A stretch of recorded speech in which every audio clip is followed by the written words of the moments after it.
प्रिय साथियों, अभी तक वर्ल्ड अफेयर्स के इस चैनल के माध्यम से प्रशांत धवन सर आपके लिए जियो पॉलिटिक्स, करंट अफेयर्स और देश विदेश के हर एक न्यूज को सबसे पहले और निरंतरता के साथ कवर कराते हुए आए हैं। इसके लिए हम प्रशांत धवन सर का बहुत बहुत धन्यवाद करते हैं। और इतना ही नहीं, प्रशांत सर आपके लिए ये वीडियोस ऐसे ही आगे भी लाते रहेंगे। दोस्तों, जब भी हमारी टीम ने इस चैनल की आगे की दिशा में सोचा है तो हमारे मन में एक सवाल आता है कि हम अपने व्यूअर्स को इस चैनल के माध्यम से और क्या बेहतर दे सकते हैं। तो हमने सोचा कि क्यों ना हम आपके लिए इस चैनल के माध्यम से कुछ एक ऐसी सीरीज शुरू करें जो आपके geopolitics, history, geography, international relation जैसे विषयों की समझ को और बेहतर करें। जी हाँ दोस्तों, इसी बात को ध्यान में रखकर मैं सुदर्शन गुर्जर आप लोगों के लिए लाया हूँ ज्योग्राफी और जियोपॉलिटिक्स के ऊपर बेस्ड ये series geopolitical chessboard the geography factor, जिसमें आज हम सबसे पहले रशिया की ज्योग्राफी के बारे में डिस्कस करने वाले हैं कि कैसे ज्योग्राफी ने रशिया की हिस्ट्री और प्रेजेंट सिचुएशन को प्रभावित किया है।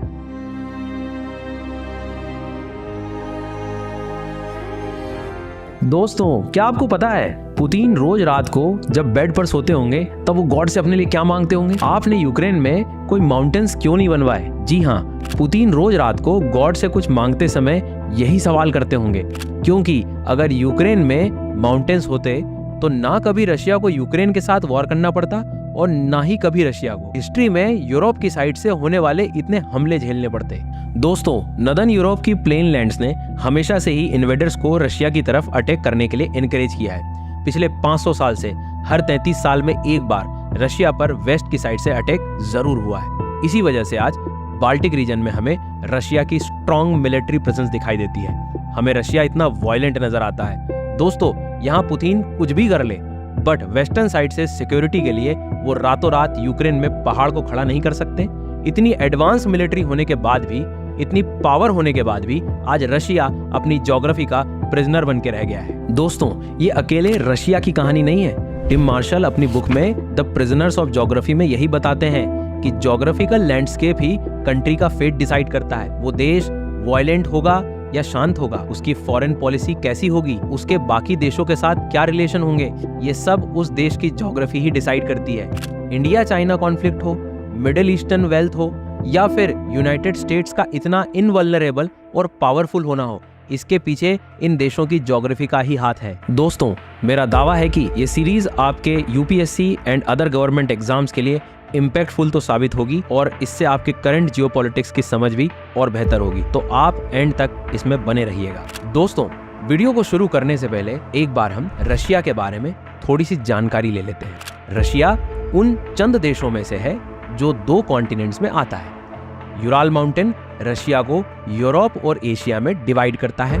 इसके नॉर्थ में फ्रोजन आर्कटिक ओशन, ईस्ट में पैसिफिक ओशन, साउथ में सेंट्रल एशियन कंट्रीज और वेस्ट में यूरोपियन कंट्रीज हैं। रशिया एरिया वाइज वर्ल्ड की सबसे बड़ी कंट्री है। ये इतनी बड़ी है कि इंडिया जैसे 5 देश इसमें समा जाएं। इंडिया में जहां एक ही टाइम जोन है, वहीं रशिया में टोटल 11 टाइम जोन्स हैं। रशिया की 78% पॉपुलेशन इसकी यूरोपियन साइड में रहती है, जो कि इसकी टोटल टेरिटरी का केवल 25% है।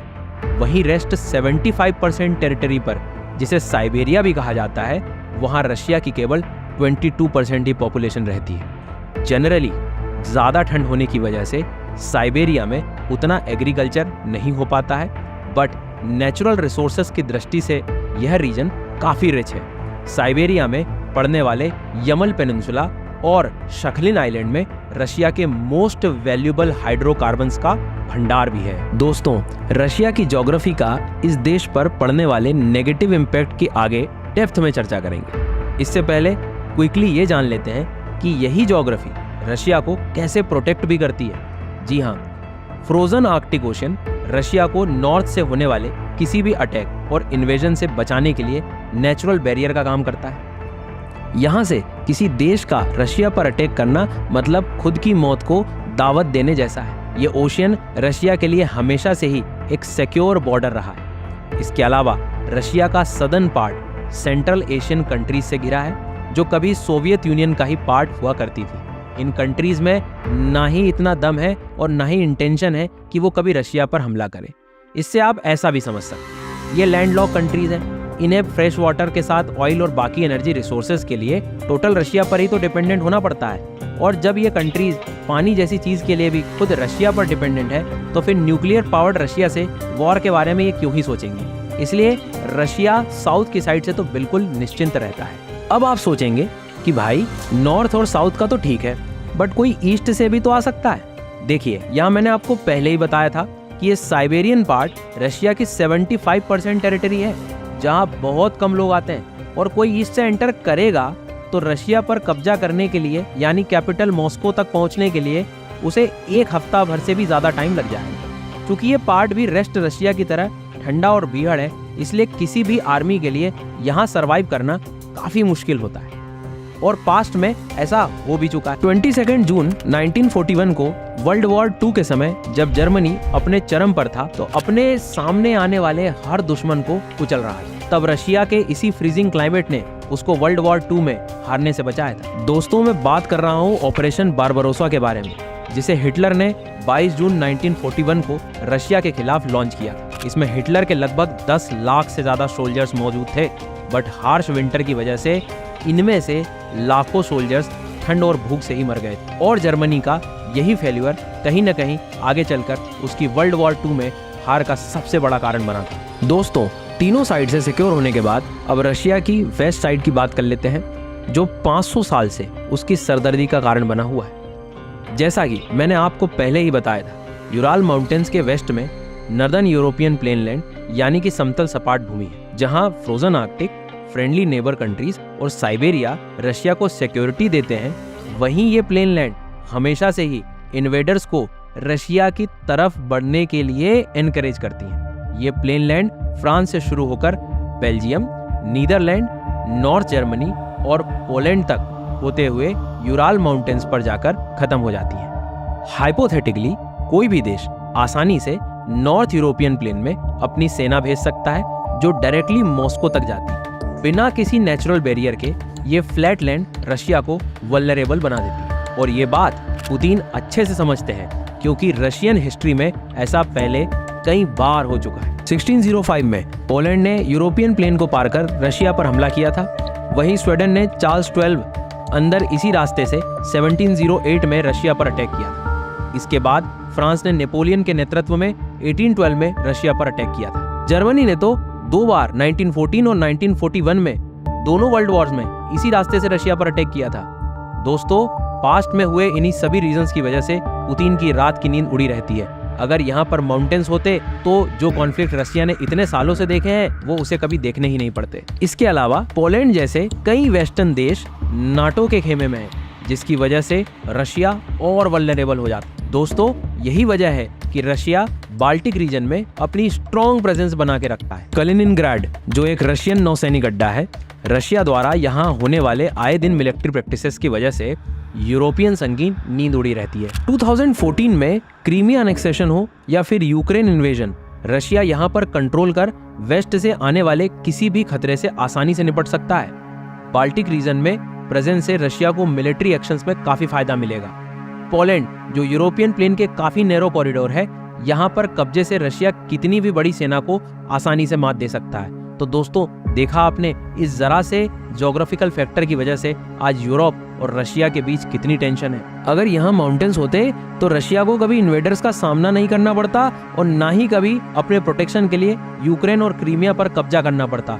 It's all about geography. इसके अलावा क्रीमिया पर कब्जा सिर्फ वेस्ट से अपनी सिक्योरिटी करने के लिए नहीं किया गया, बल्कि वार्म वाटर पोर्ट को हासिल करने के लिए भी किया गया। अब वार्म वाटर पोर्ट क्या बला है? दरअसल हिस्टोरिकली रशिया के पास अपना कोई वार्म वाटर पोर्ट नहीं था। जितने भी पोर्ट्स थे सभी ठंड की वजह से फ्रोजन बर्फ में जमे हुए रहते थे, जहां पर शिप्स को आना जाना नेक्स्ट टू इम्पॉसिबल हो जाता था। इसकी वजह से रशिया को इकोनॉमिकली, नेविगेशन और जियोपॉलिटिकली काफी नुकसान हुआ करता था।